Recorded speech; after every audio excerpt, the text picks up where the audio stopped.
Particular video వచ్చేసి ఒక awareness కోసం చేస్తున్నటువంటి video. She looked frightened. I stopped kissing you.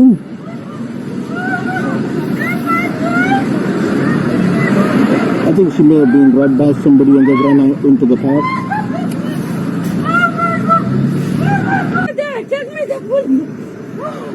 Oh my God. Ring the police. You gotta ring the police. Yeah, you gotta ring the police. You ring the police. Yeah. Yeah, and don't wear gold here. It's London. You can't wear gold and you can't hold your phone either. Yeah, ring the police and report it straight away. I don't think you'll get it, but was it Asian or? Asian. Yeah, Asian. Three of them. Yeah, ring the police and tell them you've been attacked. 999.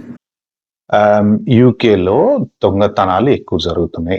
General గా ఏంటంటే ఇప్పుడు ఇది UK అనే కాదు, US లో కూడా చాలా బంగారం దొంగతనాలు జరుగుతున్నాయి అనమాట. సో దాని మీద నాకు తెలిసినటువంటి విషయాలు నేను ఈ పర్టికులర్ వీడియోలో షేర్ చేసుకుంటా. జస్ట్ ఎవరికైనా యూజ్ అవుతుందని మీరు ఫీల్ అవుతే షేర్ అయితే చేయండి. ఎందుకంటే ఇప్పుడు ప్రెసెంట్ ఉన్న సిచ్యువేషన్ లో హాట్ టాపిక్ ఏంటి?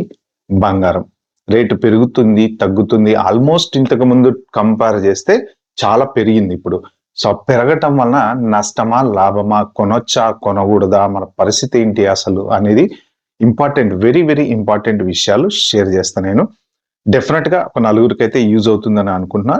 ఒకవేళ మీరు చూసినా చూడకపోయినా, నచ్చినా నచ్చకపోయినా అవేర్నెస్ కోసం మీరు ఒక నలుగురికి షేర్ చేయండి. ఇంకా మన టాపిక్ లోకి వెళ్తే, ఇంతకు ముందు ఇండియాలో దొంగతనాలు బాగా జరిగేవి. బంగారం అంటే యాక్చువల్ గా ఇండియాలో ఎక్కువ చైన్ స్నాచింగ్లని, లేకపోతే ఈ ఎవరు మన ఈ ఏమంటారు వాటిని డెకాయిట్లు వాళ్ళు వీళ్ళు ఉంటారు కదా, బందిపోటు దొంగలని సినిమాలలో కూడా చూసాం కదా. మన సర్ఫ్ రోషన్ అమెరికన్ సినిమాలో పర్ఫెక్ట్ చూపించాడు. అంటే బస్సు వెళ్తా ఉంటే బస్సులో ఉన్న వాళ్ళందరినీ చంపేసి బంగారు నగలు, పెళ్లి బస్సు దాంట్లో బంగారు నగలు తీసుకోవటం అనేది, అలాంటివి చాలా జరిగినాయి. యాక్చువల్ గా అడవుల ఏరియాలలో ఎక్కువ నైట్ పూట బస్సులు వెళ్తున్నప్పుడు ఇలాంటివి జరుగుతుండేవి అనమాట. తర్వాత ఇక సంవత్సరాలు ఇన్వెస్టిగేషన్లు అవి ఇవి జరిగేవి, దొరకనివి అది అలా నడిచేది. ఇప్పుడు ఏంటంటే ప్రెసెంట్ గా అసలు బంగారం అనేది ఎక్కువ ఆర్నమెంట్స్ రూపంలో మన భారతీయులే వాడతారు, మన ఇండియన్సే ఎక్కువ. ఏ కంట్రీలో ఉన్నా సరే హారాలు, నగలు, తర్వాత ఏంటి మన రింగులు, బ్రాస్లెట్లు, కడియాలు, ఈ పిచ్చి ఖచ్చితంగా ఇండియన్స్ కే ఎక్కువ ఉంటది అని ఆల్మోస్ట్ ఆల్ అందరికీ తెలిసిందనమాట. అయితే ఇంతకు ముందు జనరల్ గా అసలు దొంగతనాలు అంటే ఏం జరిగేవి ఫారెన్ లో అంటే, కథ ఏంటంటే కొంత రేంజ్ దొంగతనాలు, కార్లు దొంగతనాలు అవి ఇవి జరుగుతూ ఉండేవి అనమాట.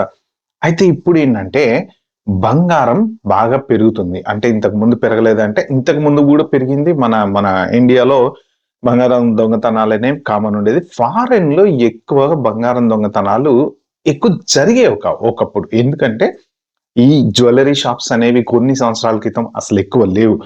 ఇక్కడ ఉండేదంతా ఏంటంటే సిల్వరు, తర్వాత ఈ ఈ డిఫరెంట్ కైండ్ ఆఫ్ ఐటమ్స్ ఉంటాయి కదా, మెయిన్ సిల్వర్ రిలేటెడ్ కాక వేరే ప్లాటినము ఇలాంటివన్నీ ఎక్కువ ఉంటూ ఉంటాయి అనమాట. అవి కొనుక్కుంటూ ఉంటారు వాళ్ళు. ఏంటంటే కొంచెం ఇప్పుడు స్వరోస్కి ఉంది ఫర్ ఎగ్జాంపుల్, అలాంటి టైప్ ఆఫ్ నెక్లెస్లు కొంచెం రిచ్ లుక్ వచ్చేటువంటి, కాస్ట్ తక్కువ ఉండేటువంటివి కొంటున్నారు అనమాట. అయితే ఎప్పుడైతే ఈ మన ఇండియన్స్ గ్రోత్ అనేది అబ్రాడ్ లో బాగా పెరిగిపోయిందో, ఇప్పుడు గత 15 నుంచి 20 సంవత్సరాల మధ్యన చూసుకుంటే యూకే గాని, యుఎస్ గాని, ఆస్ట్రేలియా గాని ఎక్కడ చూసినా అసలు కాలనీలు తయారైపోయినాయి మన ఇండియన్స్వి. ఆ దగ్గరలో ఆ దరిదాపుల్లో కంపల్సరీ బంగారం షాపులు ఉంటాయి అన్నమాట. అయితే ఇది తెలిసిపోయింది అందరికి. అంటే ఇక వీళ్ళే బంగారం షాపులు అంటే వాళ్ళు అబ్జర్వ్ చేస్తూ ఉంటారు కదా, వెళ్తున్నారు వస్తున్నారు అలా అబ్జర్వ్ చేస్తూ ఉంటారు కదా. అలా చూస్తే అర్థమయ్యేది ఏంటంటే మన వాళ్ళు ఎక్కువ నగలు కొనుక్కుంటారు అని. సో ఇప్పుడు ఈ పర్టికులర్ వీడియో నేను చేయడానికి కారణం ఏంటి అంటే, నిన్న మా ఫ్రెండ్ తోటి జరిగినటువంటి డిస్కషన్ లో నాకు అర్థమైంది ఏంటంటే, వాళ్ళు డ్రోన్స్ తోటి జనరల్ గా ఇప్పుడు ఒక కాలనీ ఉందనుకోండి ఫర్ ఎగ్జాంపుల్, ఆ కాలనీలోంచి ఇంట్లోంచి ఎవరు బయటికి వెళ్తున్నారు, ఎవరు వస్తున్నారు, ఎవరు తాళాలు వేసి వెళ్తున్నారు, ఇలాంటివన్నీ కూడా డ్రోన్ కెమెరాలో తిప్పుకుంటూ వాళ్ళు ఎవరైతే దొంగతనం చేద్దాం అనుకున్నటువంటి వాళ్ళు ఉన్నారో వాళ్ళు గమనిస్తున్నారట. అందరూ వెళ్ళిపోయారు అని ఫీల్ అయినప్పుడు వాళ్ళ ఇంటికి రావటం, తాళం పగలగొట్టి లోపలికి వెళ్ళటం. ఇక వాళ్ళు ఏదైనా బంగారానికి సంబంధించిన వస్తువులు ఉంటే తీసుకెళ్ళిపోవటం. ఇప్పుడు దీన్ని పోలీసులకు రిపోర్ట్ చేస్తే వాళ్ళు కూడా ఏమంటారంటే, ఇది వాళ్ళ లిస్ట్ ఆఫ్ క్రైమ్స్ అనేది ఏదైతే ఉంటుందో దాంట్లో చాలా కింద లిస్ట్ లో ఉంది. ఎందుకు అంటే జనరల్ గా పోలీస్ పరంగా చూసుకుంటే పెద్ద మేజర్ క్రైమ్ ఏంటంటే హత్య, లేకపోతే యాక్సిడెంట్ చేసి ఎవరన్నా చంపటము. అంటే ఒక మనిషి ప్రాణానికి ప్రమాదం అనేది జరిగినా జరగబోతున్నా అలాంటి సిచ్యువేషన్స్ లో వాళ్ళ రియాక్షన్ అనేది చాలా హై లెవెల్లో ఉంటది. ఇప్పుడు ఇది ఏంటంటే దొంగతనానికి సంబంధించింది. అది కూడా ఏంటంటే వాళ్ళు చెప్పేది వాల్యుబుల్స్ మీరు ఇంట్లో పెట్టకండి అని. సో ఒకవేళ ఎవరైనా వాల్యుబుల్స్ ఇంట్లో పెడితే మీరు ఏం చేయాలి? కంటెంట్స్ ఇన్సూరెన్స్ అనేది ఒకటి ఉంటుంది. కంటెంట్ ఇన్సూరెన్స్ మనకి ఇప్పుడు టీవీలు, ఫ్రిడ్జ్లు అలాగే దీని బంగారాన్ని కూడా ఇన్సూరెన్స్ చేసుకోవచ్చు. బై మిస్టేక్ ఎవరైనా దొంగతనం చేసినా, పోయినా, ఏదైనా చేసి ఎట్లాంటి సిచ్యువేషన్స్ లో అయినా కూడా మనం క్లెయిమ్ చేసుకోవటానికి ఉంటది. బట్ దీని వల్ల నష్టం ఏంటి అంటే వాడు వచ్చినోడు సింపుల్ గా దొంగతనం చేసేసుకుని వెళ్ళిపోవడం ఒక్కటే కాకుండా ఎక్కడైనా ఎవరినైనా హర్ట్ చేయడానికి ట్రై చేశాడు అనుకోండి, అప్పుడు దాని వల్ల ప్రాణానికి ప్రమాదం అయ్యే ఛాన్స్ ఉంది. సో ఇప్పుడు అసలు ఇంత సిచ్యువేషన్ ఎందుకు వచ్చింది? ఎందుకు ఇన్ని దొంగతనాలు జరుగుతున్నాయి? కనీసం డ్రోన్లలో చూసి వీళ్ళు వెళ్ళిపోయారా లేదా తెలుసుకుని మరీ దొంగతనాలు చేస్తున్నారు. అంటే గ్రూప్ గా జనాలు వీళ్ళు ఒక వాట్సాప్ గ్రూపులు పెట్టుకొని, ఎమర్జెన్సీ గ్రూపులు పెట్టుకొని, ఎక్కడన్నా ఏదన్నా అన్యూజువల్ యాక్టివిటీస్ జరిగితే వాళ్ళలో వాళ్ళు డిస్కషన్ చేసుకొని బయటకు వచ్చేసి ఇంత సిచ్యువేషన్ జరగటానికి అసలు కారణం ఏంటి అని అడిగితే మెయిన్ గా వచ్చేసినటువంటి ఈ పబ్లిక్ డిస్ప్లే ఏదైతే ఉందో, ఎక్కువగా social media, first Instagram. Main Instagram లో లేచిన దగ్గర నుంచి పొద్దున్నే తిప్పుతా ఉంటారు ఆడోళ్ళు. బంగారం గొలుసులు, బంగారం నగలు, బంగారం చాలా మంది చూస్తూ ఉంటారు అనమాట. సోషల్ మీడియా యాక్టివిటీ అనేది ఖచ్చితంగా లాక్ చేస్తుంది కదా. ఆ లాక్ చేసినటువంటి యాక్టివిటీ ఏదైతే ఉందో జనరల్ గా వీళ్ళు కొంతమంది బ్యాడ్ యాక్టర్స్ అమ్ముతున్నారు అని చెప్పేసి అంటారు. ఇది ఎంతవరకు ఇది అఫీషియల్ గా ప్రూవ్ అయినటువంటి విషయం కాదు, కానీ చాలా మంది నోట మాట ఏంటి అంటే మన యాక్టివిటీ బయటకు వెళ్తుంది, మనం ఏం చేస్తున్నాం బయటకు వెళ్తుంది, మనం మాట్లాడే వాయిస్లు కూడా ఫోన్ వింటుంది, విని బయటకి చెప్తుంది అనేటువంటిది అన్నమాట. ఇంకొకటి డిస్ప్లే.